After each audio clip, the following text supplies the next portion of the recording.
नमस्कार दोस्तों, मैं आपकी एस्ट्रोलॉजर ग्रह मार्क में आपका स्वागत करती हूँ। लाई हूँ आज मैं फिर से एक नया टॉपिक। आज हमारा टॉपिक है कि कुंडली से कैसे देखें कि हमें नया घर कब लेना चाहिए या कब हमारा समय आएगा कि हमें नया घर मिलेगा। तो घर कब लें उसके ऊपर देखते हैं।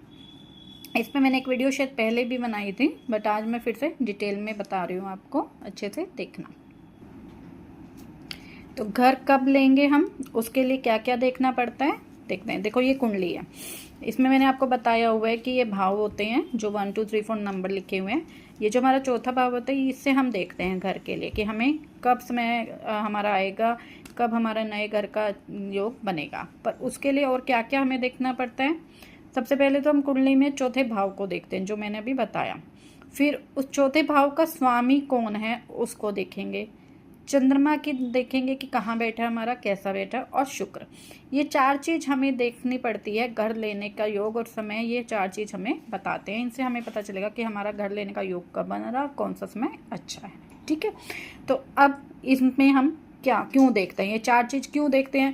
क्योंकि चौथा भाव जो होता है हमारा घर का, वाहन का, संपत्ति और सुख शांति का होता है। और चौथे भाव का जो स्वामी है वो मुख्य कारक होएगा हमें घर दिलाने के लिए। चंद्रमा हम इसलिए देखते हैं क्योंकि मन की शांति चंद्रमा से देखी जाती है, और घर का सुख भी, कि घर में हमारा घर लेने के बाद वो कैसा रहेगा, वो सब देखने के लिए हम चंद्रमा की स्थिति को देखते हैं।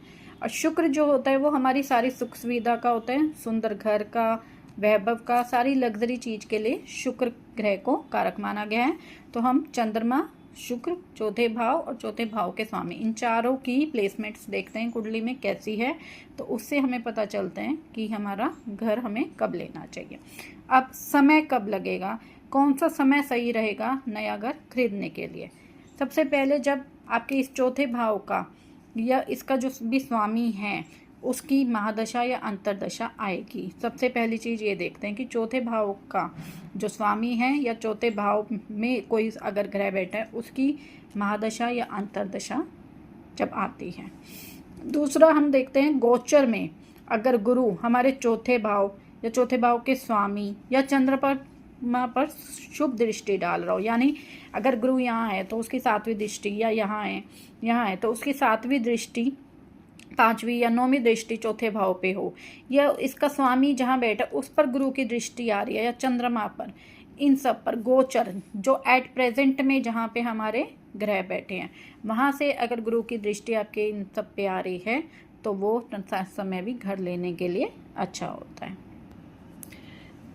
तीसरा, जब शनि हमारे चौथे भाव में हो, क्योंकि शनि क्या होता है, शनि भी सबसे पहले घर के लिए देखा जाता है कि आपकी शनि की दशा है या है। अगर शनि आपका चौथे भाव में या शनि चौथे भाव का स्वामी हो तो भी वो आपको घर का समय लगेगा, अगर उसकी दशा महादशा आई हो। शनि की महादशा दशा में घर का सबसे अच्छा योग बनता है। जब 11वां भाव जो है वो चौथे भाव या उसके स्वामी से संबंध बना रहा हो, कि 11वें भाव का में ऐसा हो कुछ कि उसकी दृष्टि पड़ रही है, या वो चौथे भाव के स्वामी के साथ बैठा है, या उस चौथे भाव को देख रहा है कुछ, तो भी आपका समय घर लेने का बनता है। और या फिर जब आपकी जन्म कुंडली और गोचर दोनों में ही शुभ योग बन रहे, चौथे भाव का दो या उसके स्वामी का गोचर और जन्म कुंडली दोनों में ही शुभ योग बने तो भी ठीक है।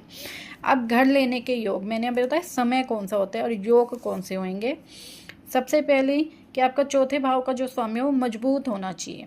अभी मैंने बताया कि चौथे भाव की दशा, अंतरदशा, वो सारा मैंने बताया, पर ये भी जरूरी है कि जो आपका चौथे भाव का स्वामी हो वो मजबूत हो, नीच में ना बैठा हो, शत्रु राशि में ना हो, अस्त ना हो, या उस पर क्रूर ग्रह की दृष्टि ना हो, वो शुभ ग्रह से जुड़ा हुआ हो, शुभ ग्रह की दृष्टि हो या उनके साथ बैठा हो, मित्र राशि में बैठा हो, तो चौथे भाव के स्वामी का मजबूत होना जरूरी है। या चौथे भाव पे शुभ ग्रह की दृष्टि जो मैंने बताया उनके साथ युति बना रहा हो तो भी अच्छा रहेगा। आपका चंद्रमा भी शुभ स्थिति में होना चाहिए, वो भी, यानी शुभ स्थिति के लिए वही मित्र राशि में हो, उच्चकी में हो, खुद की में हो, या फिर अच्छे ग्रहों के साथ बैठा हो या अच्छे ग्रहों की दृष्टि हो, तो भी चंद्रमा का भी मजबूत होना जरूरी है। शुक्र आपका मजबूत हो या चौथे भाव या स्वामी से संबंध रखता हो, या तो वो चौथे भाव में बैठा हो या चौथे भाव के स्वामी के साथ हो, या आपस में एक दूसरे को देख रहे हो। और ये मैंने आपको शुरू में बताया था कि चौथे भाव या उसके स्वामी की दशा अंतरदशा हो तो घर लेने का योग सबसे ज़्यादा उसमें बनता है। तो ये चीज़ें हैं जो हम घर लेने के लिए देखते हैं। बाकी आप की कुंडली से और गोचर से ये दोनों चीज़ देखनी ज़्यादा ज़रूरी है कि इस टाइम आपका टाइम सुशुभ है या नहीं है। जब भी आप घर लेने के लिए सोचो तो गोचर और अपनी कुंडली दोनों चीज़ दिखाएं। उम्मीद है वीडियो आपको पसंद आती हो। प्लीज़ लाइक कमेंट शेयर और सब्सक्राइब कीजिएगा ज़्यादा ज़्यादा, ताकि मैं नए नए टॉपिक आपको और ला सकूँ, दिखा सकूँ। धन्यवाद। मिलेंगे अपनी अगली वीडियो में।